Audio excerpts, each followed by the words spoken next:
মির্জা ফখরুল ইসলাম আলমগীরের কর্তৃত্ব খর্ব হয়ে গেল। এখন থেকে বিএনপি সব সিদ্ধান্ত নেওয়ার আগে প্রয়াত কোকুর স্ত্রী সৈয়দ শর্মিলা রহমান সিথির পরামর্শ নিতে হবে। গতকাল শুক্রবার লন্ডন থেকে বিএনপির ভারপ্রাপ্ত চেয়ারম্যান তারেক জিয়া বিএনপির মহাসচিবকে টেলিফোন করে এই নির্দেশনা দেন। টেলিফোনের নির্দেশ পেয়ে মির্জা ফখরুল প্রথমে ছুটে যান গুলশানে, অর্থাৎ বেগম জিয়ার বাসভবনে। কোকুর স্ত্রী ও তার দুই কন্যাকে নিয়ে এই বাসভবনেই উঠেছেন। এখানে প্রায় 15 মিনিট একান্ত কথা বলেন মির্জা ফখরুল। এরপর সেখানে আসেন আব্দুল আওয়াল মিন্টু।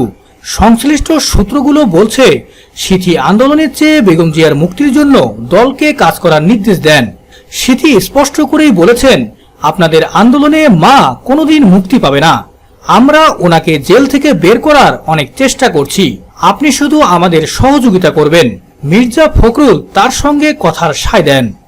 8 ফেব্রুয়ারি গ্রেপ্তার হওয়ার আগে বেগম জিয়া তার পুত্র তারেক জিয়ার হাতে বিএনপিকে তুলে দিয়েছিলেন, কিন্তু লন্ডনে থাকায় তিনি বিএনপির নেতৃত্ব ঠিকমতো দিতে পারেননি।